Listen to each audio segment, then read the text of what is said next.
Welcome back to our session. In this session, let us discuss about how Python processes different arguments based on its mutability nature, right? It is an interesting thing that whenever we send immutable data type as an argument, then changes done inside the function will not be reflected in the main program. That is the first observation we are going to do, right? So let us consider a simple function where function 1, it is accepting a variable x and you are updating the value of x to x plus 1 and then printing the value of x. That is a function, right? So a is a global variable. Before the function call, I'm trying to print the value of a. So 3 is printed. Then a is sent as an argument to this function 1. What is a? A is an integer. Obviously, it is an immutable data type. When immutable data type is sent as an argument to function where x is referencing the same a, and then whenever you're updating the value of x inside this function, what should be the value of x inside? Obviously, that will be 4. And then when you are coming out of the function, what is expected value of a? It is pointed to same 3, but not the changed value. That is 4 is not updated in this global a. You know why? Why? Because if you consider, see, let me explain this by using this slide, okay, where okay, so when initially a is pointed to 3. Whenever function is called, x is also referencing to same a, and then inside the function when x is incremented, then this will no more be pointing to 3, rather x will be pointing to 4. Fine. When we are coming out of the function, this scope will no more exist, and then what is the value of a? Value of a is still referencing the same 3. That is what happening inside this function, right? Understood? Let us see what happens if you are sending a mutable data type. What is the example of mutable data type? Yes, list is a mutable data type. I'm just copying the same code. Instead of sending a as an argument, I'm sending a list where 3, 4, 5 are the values inside a. A is a list. So before function call, let me change this value variable. This is say L. Before the function call, let me print the value of L by sending L as an argument where M is a formal parameter. Here I'm just updating the value of M. M of 0 is equal to M, for example, let it be some 5 or 6, right? Inside the function, I'm trying to print the value of M, and then once you come out of the function call, let us again print the value of L. What is the expected output? Do you think that these changes will not be reflected? No, actually in this case, whatever changes that you are doing inside the function will be reflected in L. Let us run this code. See, before function call, what are the values inside M? Inside L, 3, 4, 5 are the values inside L. Inside the function, inside this function, whenever we did that M of 0 is equal to 6, the first value in that list is now changed to 6. And then you printed the values of M, right? Elements of M are 6, 4 and 5. Okay, so updated, list is updated inside the function. When you came out of the function, again whenever you are trying to print the values of L, the updated values are printed, but not the old values. See, 6, 4, 5 are printed, but not 3, 4, 5. Means what? What is observation?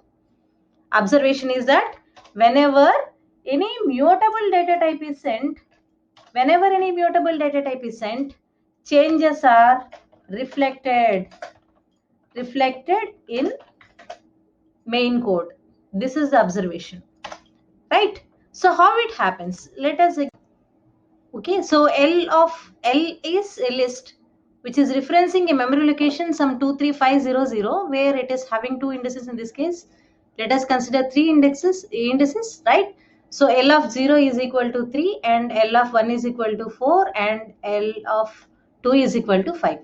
Okay, so whenever we send this L as an argument to function 1, M is a formal parameter now, which is also pointed to same reference, same memory location, that is 23500, right? Inside the function, what we did? Inside the function, M of 0 is now changed.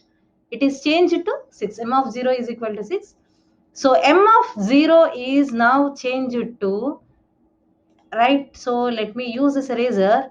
M of 0 is now no more pointed to 3. Rather, it is pointed to 6. Fine. What is the latest values of M? M of 0 is 6, M of 1 is equal to 4, M of 2 is equal to 5. So these three values are printed, 6, 4, 5 are printed. Once you came out of the function, this scope will no more existing. This scope will not be there once you are coming out of the function. Then the values of L are the same values that are pointed by M. Isn't it? Why? Because the reference to L is not changed. Inside that L, the reference of L of 0 is now changed to 6. So that's why whatever changes that are made inside the function are reflected back in L. This is what the reason why the changes are reflected in main program. This will not happen in case of tuples again. Please remember. Why? Because tuple is immutable. You cannot change the values of tuple, right? Hope you understood. Okay, there is another important observation. Though we are sending a mutable data type, there are some cases where the changes will no more reflecting in the main program, right? So let us see that example. Let me copy paste the same code. Let us consider the same example where m is a formal parameter, but inside this function, I'm not going to use the same thing. Rather, I'm using another list. Say some n is used, where n is now pointing to some 6 and 7, right? I'm creating another list and I will make this m pointing to n, right? Inside the function, let me print the value of m and let us consider the same L which was pointing to 3, 4, 5. Before the function call, L values are printed. When L is sent as an argument, right, to function 1, where reference of m is now changed. What is the difference between this code and this code? These two codes differs, where m reference of m is not changed in this case, whereas reference of m is changed to a new list n. Let us see whether changes that are done inside this function to m are reflected in L or not. Let us run the code. Do you find any reflected changes? No. Before function call, 3, 4, 5 are printed. Inside the function, 6, 7 are printed. Right? Once you're coming out of the function, L is still remains the same, 3, 4, 5. How can I explain it? Let me consider the same slide, right? Where L was pointed to some a reference of L is somewhere, right? So let me consider L, reference of L is equal to 3, 4, 5, 0. So what are the values of L of 0? It is equal to 3. L of 0 is equal to 3 and 4, and then some second index is also there. It was pointing to 5. So that is L.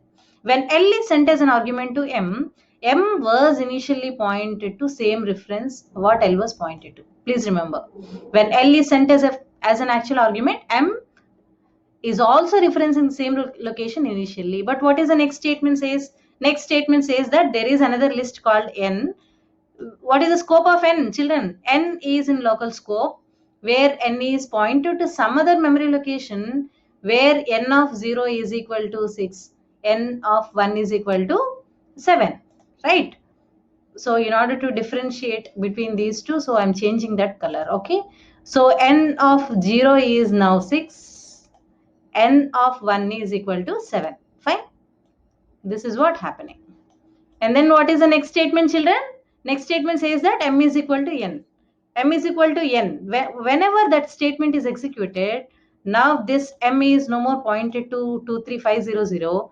M reference of m is now same as that of reference of n. Please remember, what is the value of m of 0 now? M of 0 is equal to 6. M of 1 is now equal to 7.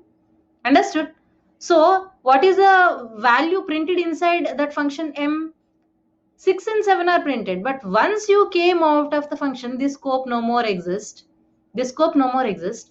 And then you are trying to print the values of L. What is the reference of L? Is it changed? No, reference of L is not changed. It is still pointing to the same 23500, where L of 0 is still 3, 4, 5. Understood, right? What is the difference between the previous case and this case?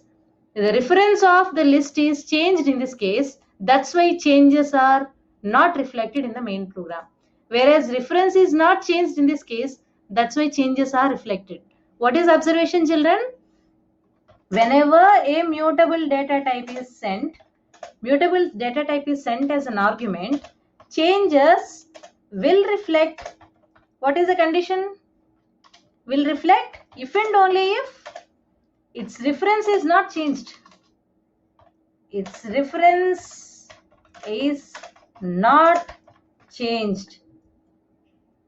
Changes will not reflect. Changes will not reflect in case of reference is changed. Hope you understood. This is the observation you should do.